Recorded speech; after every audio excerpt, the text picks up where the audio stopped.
So today I'm going to be giving you guys the 8 dark psychology sales tactics that you can use to sell anything to anyone. Now, if you don't know who I am, my name is Leonardo Dos Santos. I've closed millions of dollars over the phone as a high-ticket closer, and I've also trained and built up sales teams for high-ticket coaching offers. So with that being said, let's get right into it. So the first one is called pain versus pleasure, right? Now, think about it like this. When you were a kid, when you were a baby, and your mom told you to not put your hand on the stove, for example, you as a kid would not listen to her, and then you would go put your hand on the hot stove, touch it, and then you'll be like, damn, and then you would take your hand off the stove, right? Because as humans, in our biology, we have something called homeostasis. We like to stay comfortable.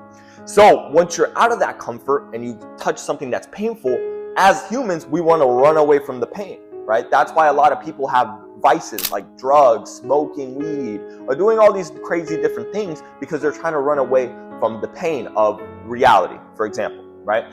So knowing that, your goal is as a salesperson to go in there and find the pain.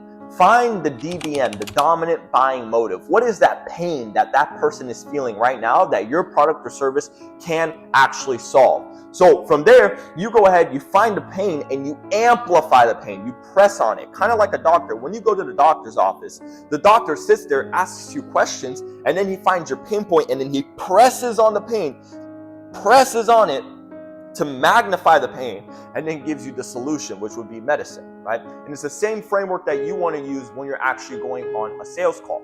You want to go ahead, find the pain, magnify, amplify the pain, so the person can want to run away from the pain towards the pleasure, which is AKA your product or service. This is very, very dark psychology, I'm gonna be honest. But at the end of the day, like I said, use this for good and not for evil. Now, the second dark psychology trick, it's called the Puppet Master. Now, me personally, I love using the Puppet Master. It is a bit more of an advanced technique. This is what the professionals do, but I'm about to give it away to you guys right now. So the Puppet Master basically means you're controlling the questions. At the end of the day, I'm pretty sure you guys have heard the saying, the person that asks the questions in control of the sale or in control of the conversation. That's complete BS. That's not true. Because imagine if you're a dude watching this, if you ask your girlfriend, baby, where do you want to go out to eat? And she goes, oh, I don't know, but I'm tired. Did that answer your question? No, that's a failed line of communication. So you still ask the question, but are you in control of the conversation? No. The person that asks the question and gets an answer to their question is in control of the sale, is in control of the conversation. So for example, baby, what do you want to go and eat? Oh, I want to go to Red Lobster. Okay, amazing. Now that's a line of communication that's good, right? That's good. You're controlling the conversation there. So it's the same thing when you want to go ahead and do in a sales call. So when you're asking questions, make sure you're actually getting an answer to your questions. And if you want to be a top level professional, once you ask a question, you should know already before you ask it what they're gonna say. So for example, when I used to close for an Airbnb offer, it was basically teaching people how to do Airbnb arbitrage. One of my favorite closes was saying, listen, John, do you wanna do more in life or do you wanna do less? Oh, I wanna do more. Okay, good. Boom. So I already knew 99% of the time, the majority of people are gonna say, I wanna do more with my life. So I already knew that, but I asked that question, which is basically dumbing it down, being like, well, yeah, of course I wanna do more. Exactly. Do you want to be successful? Yes or no? Yeah. Okay, good. Does your wife support you? Yes or no? Yeah, she supports me. Okay, good. Do you believe in yourself? Yes or no? Yes. Okay, good. You see, I'm saying yes or no because I'm controlling the question and controlling the conversation and guiding them to the close and making it very easy. So this right here is a very, very powerful technique if used right. So I want to, like I said, preface this, use this for good and not for evil. Now, this is an advanced technique. So if you do want to learn more about negotiating and closing deals and actually understanding the framework and going more in depth on this, I actually have a free YouTube video completely for free. If you click the link down below, you could go ahead and click on it. I have an hour-long video breaking down the whole techniques, everything like that. Now, the third dark psychology trick, it's called the dark versus light. I like to just call this the worst versus best case scenario to simplify it, but I like to call it the dark versus light to add some emphasis to it. But the dark versus light, this right here is basically when you are making them think logically, because especially towards the end when you show them the price, and let's say if you're selling a high ticket offer, which you should be selling anywhere between $5,000, $10,000, $15,000 and even higher, people are going to get shocked at the price. They're going to be like, oh my gosh, this is a lot of money, right? Which it is, which number one, always agree. But with that being said, when they go ahead and they freak out, what you want to do is start making them think logically, because they're not thinking logically right now. They're thinking with their emotions. And at the end of the day, people buy with emotions and justify with logic. So with this question, you're making them start thinking logically. So for example, John, what's the worst thing that could happen if you were to do this? Let me ask you this, John. Would you be homeless? No, I wouldn't be homeless. Okay, good. And what's the best thing that could happen if you were to do this? Oh, I start making more money and I'm actually being able to help my family out. I can take care of my wife. I could go on travel. Boom. Now he's going to start thinking about the best things. So the worst thing is he's not going to go homeless. So he's good. And the best thing is he's going to go ahead and change his life, right? So that framework right there would actually, number one, help you make the prospect stop thinking about the price and start thinking about the worst things that can happen and the best things that can happen and justify it logically. So then you could go ahead and close the deal a lot faster. Now, the fourth dark psychology trick, it's called the Benjamin Franklin. Right now, with this one, it's almost like the third one where it's the worst case scenario, best case scenario, but there's a little bit more of a twist and a story to it, which makes it a lot more smooth. So I'm going to give you guys the example first, and then I'll break it down. So let me ask you this, John, right? I know you need to think about it. I completely understand. Let me ask you this, John. Do you know who the founding fathers are? Yeah. Do you know the Benjamin Franklin, the guy behind the $100 bill? Yeah, I know Benjamin Franklin. Amazing. So did you know Benjamin Franklin, every time he was faced with a hard decision, what he would actually do, he would grab a piece of paper and he would draw a pros and a cons list. And he'll go ahead, split it down the middle. He'll start off with the cons, write down all the cons, and write down all the pros. So let's do the same thing. Boom, you grab a piece of paper. If you're on a Zoom call, pull up the whiteboard. And by the way, you guys want to go ahead and actually take control and do it for them, right? And I'll tell you guys why. So you go ahead, you write it down. First, you start off with the cons list. So, boom, John, what are the cons? Make them name off the cons. Boom. And by the way, before this also, I forgot to mention, what you could go ahead and do and be like, listen, John, if the pros outweigh the cons, we're going to do the deal. But if the cons outweigh the pros, we don't do the deal. Deal? Yeah, deal. Okay, good. Boom. You write down the cons. Boom, what's the worst thing that could happen? The cons list. Now, what are the pros? When they start giving you the pros, if the pros outweigh the cons, they got a deal, right? But let's say if you're stuck on the pros, what you can do is you could add on to it. Oh, I don't know. John, you're going to have more free time. Boom. John, you're going to be able to travel more. John, you're going to be able to do this. And then you literally outweigh the pros and now you take control from there. Now, I know it is very dark psychology, but this is something you can do also. So now why do we do this, guys? With the Benjamin Franklin close? Because number one, it helps people justify what's going on, what they're about to purchase, and get them out the emotion state and justify it so you can close the deal. But also, you're making them a deal. You're making basically like a bet, and you're also telling a story about Benjamin Franklin. You're making it into a story. You're making it suave. You're doing the pros and cons list, and then you're writing down the cons, and you're writing down the pros. And now you're taking control and giving them more pros if they can't think of any. And then on top of that, you guys made a funny bet, like, hey, listen, I'll make a bet. If the pros outweigh the cons, we do this. Now it's fun, right? So now, number one, people feel like, oh, this guy's fun. This guy is joking, he's laughing, he's having fun, but on top of that, it's an easier close. Now, the fifth dark psychology trick, it's called the 3 yes close. Now, as humans, we love to say yes, right? When we say yes, and we say yes, and we say yes, you're gonna say yes, right? For example, me just nodding my head like this, probably you guys were like, right? It's a human nature. It's just a reaction as humans that we have. And you can use this psychology trick to do so. So let's say you're towards the close and someone's still not budging. You could be like this. Well, John, let me ask you this. Do you think this product can help you reach your goals faster? Yes or no? Yeah? Okay, good. Do you want to be successful? Yes or no? Yes. Okay, good. Do you believe we're the people that can actually help you achieve your goals? Yes or no? Yes. Okay, good. John, so let's do this. Visa, MasterCard, American Express. Boom! Now you get the close because now they just agreed with you 3 times and then you go for the 4th time. Now, you could do it 3 times, you could do it 4 times, you could do it 2 times, you could do it 6 times.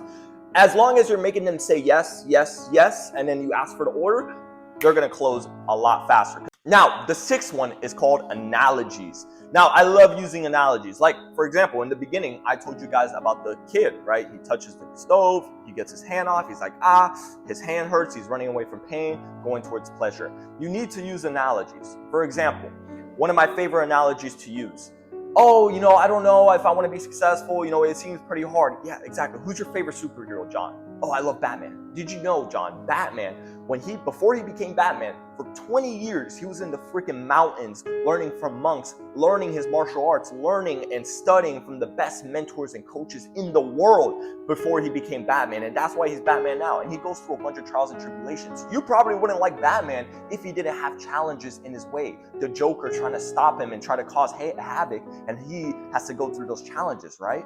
Yeah, exactly, John. And it's the same thing when it comes to life, and it's the same thing when it comes to business. So let me ask you this. What do you think Batman would say if you were here right now? He would probably tell you to do it, right? Yeah, okay, good. Boom, see? Now I'm using analogy, I'm using Batman, I'm using superheroes, I'm using all these different things. I'm using the kid. For example, if you can't control your environment, how are you gonna control a sale? If you go into a car and you're driving the car and you're in the driver's seat, you're the one that's in control of the car. You're not gonna let the passenger grab the wheel and start driving it. No, right? It's the same thing when it comes to the sale. As a salesperson, you are controlling the sale, not the passenger, right? That's an analogy that I just used to break it down and make it simpler. Because at the end of the day, you could go ahead and say all the fancy words and try to simplify it for people, but the best way to sell somebody and to make people understand is by using analogies that they like. For example, money is evil. Well, technically money isn't evil. Money is a tool. Just like how a knife, is a knife evil? Probably not. You could use the knife to stab somebody, or you could use it to slice bread. But is the knife technically evil? No, it depends on the person that's using it. Same thing with money. Money isn't evil. It just depends on who's behind it that has the money and how they're going to use it. Boom, I just used an analogy, using a knife with the money. Analogies right here will help you simplify it into terms for people to be able to consume and enjoy what you're telling them. And that's what's going to make people buy a lot faster, because you're just communicating more effectively with them. If you look at all the great speakers, for example, Trump, our president of the United States as of right now, he loves using analogies. The Tic Tac. Look, this is Tic Tac. This is Tic Tac. Inflation. If you guys ever saw that video, he's got a little box of a Tic Tac, got a big box of a Tic Tac. This is Tic Tac. Tic Tac. Inflation. This is inflation. He correlated Tic Tacs with inflation. That's analogies, and that's what you guys want to use. Now, the 7th dark psychology trick that you want to use is stories. Since the dawn of human time, humans have loved stories. We love stories. For example, Alexander the Great. This happened in 350 BC. I don't know the exact time, but if you guys get the point, right? It happened in 350 BC. And it's 2025 and we still know of Alexander the Great. Why? Because people pass down his story from generations to generations for thousands of years. So as humans, we love a good story. So if you could go ahead and use a story that from what you went through, from the problems that you had to overcome, the problems that the company had to overcome, other people's stories, like Jeff Bezos. Jeff Bezos, he didn't make a single penny off of Amazon for 14 years, but he kept going, and now he's one of the richest men in the world. That's determination, that's dedication. You could use other people's stories, you could use your own stories, you could use stories, just stories in general. People love stories. People love a challenge. They love to see a hero overcome a challenge, overcome an obstacle, and come out the other side. People love an underdog, somebody that everybody doubted and they became the top G, the big G, right? Everybody loves a story. And stories are one of your most powerful assets that you can do as a closer, as a salesperson. And this right here will help you sell more and also close more, because at the end of the day, you're making it more entertaining for the person to pay attention to. Now, the 8th dark psychology trick, I like to call it the conqueror's technique. This is for the conquerors that are watching this. Do you believe that Genghis Khan, when he was conquering the world, he was asking for permission? Do you think that Alexander the Great was asking for permission? No, they conquered. They just did it. They assumed it. What type of man do you have to be to believe that you deserve to rule the world, right? Conquerors. So this technique is a very powerful technique, very, very powerful, that you can use to close a lot more deals. I like to call this the assume to close also. You could call it the assume to close. But assuming to close is one of the most powerful techniques that you can have in your arsenal. I would suggest you do this before you try to handle any objections or do anything. You just assume it. So for example, John, is this something you actually want to do and you're going to be committed to?